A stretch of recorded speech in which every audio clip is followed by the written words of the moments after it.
Good evening সবাইকে, আর কালী পুজোর অনেক অনেক শুভেচ্ছা।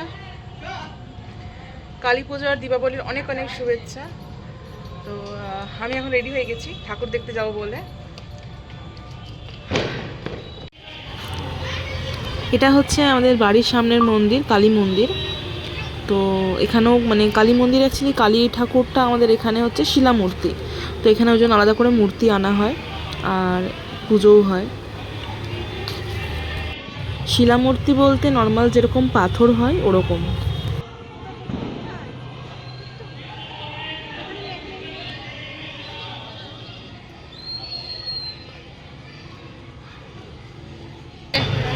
আমরা তিন মূর্তি।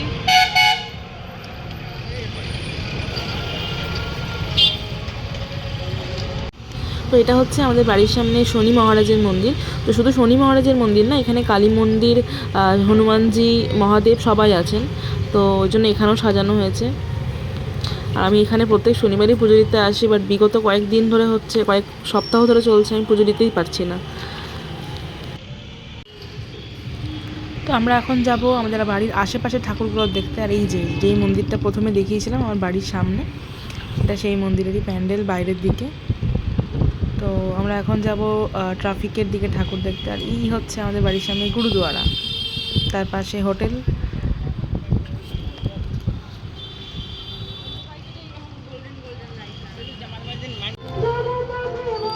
এটা হচ্ছে আমাদের ট্রাফিক কলোনির কালী পুজো। এটা একটা মন্দির, সেটাকে আরও প্যান্ডেল করে বাড়ানো হয়। এখানে আগে বিশাল বড় মেলা হতো, মানে সব থেকে বড় মেলা হতো পুরো রেলওয়ে কলোনি জুড়ে।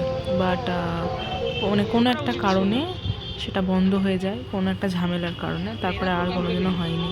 এখন আমাদের এখানে আসানসোলে মানে আমাদের সামনাসামনি একটাই মেলা হয়, রামসাহেরে। সেটা খুব ছোটো, খুব একটা বড় না, মোটামুটি।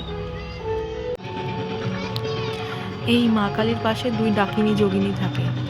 আর ছোটোবেলায় না এদেরকে দেখে ভীষণ ভয় পেতাম, কারণ এটা তো দেখতে ভূতের মতন। তো ছোটোবেলায় খুব ভয় পেতাম এদেরকে দেখে।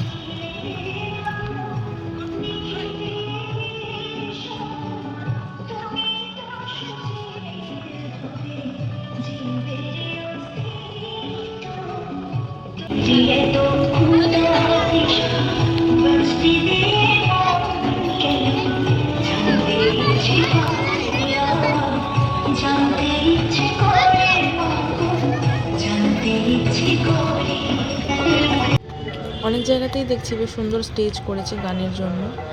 আর এটা হচ্ছে আমাদের বাজারের ঠাকুর, বাজারের মধ্যে আর কি করা হয়েছে।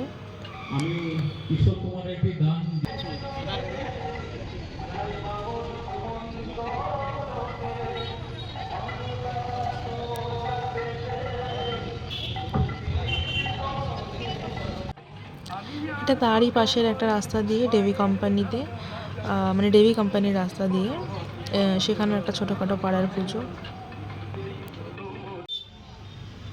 এবার আমরা চলে এসেছি আদি দুর্গা বাড়ির সামনে পার্কের মাঠে। এখানে তো ভীষণ জাঁকজমক, বেশ বড় প্যান্ডেল করেছে। বাইরে থেকে গান গাইতেও আসবে অনেকে। নামগুলো কী ছিল আমি ভুলে গেছি। তো যাই হোক, প্যান্ডেল এখন ঢুকবো। কি বলছো? তুই কি বললি, হয়ে গেছে?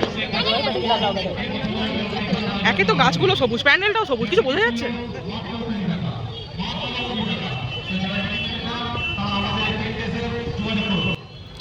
অনেস্টলি স্পিকিং, মানে হয়তো প্যান্ডেলটা ওরা থিমটা একটা গ্রিনারি থিম করতে চেয়েছিল, বাট আমার একদম ভালো লাগেনি। তার কারণ হচ্ছে গাছগুলো যে এনেছে, গাছগুলো সবুজ, কিন্তু প্যান্ডেলটাও পুরো সবুজ, মানে পুরো সবুজে সবুজময় হয়ে গেছে, কিছু বোঝা যাচ্ছে না।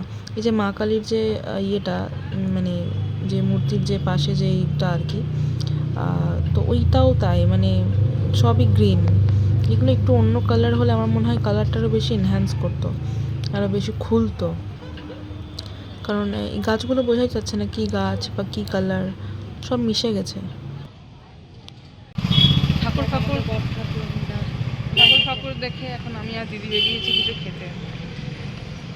কি খাবি? ওখানে সামনে ছিল, কিন্তু দিদির বললো কেমন হবে। হ্যাঁ, আমাদের আর কিছু খাবারও নেই, ফুচকাই খেতে হবে।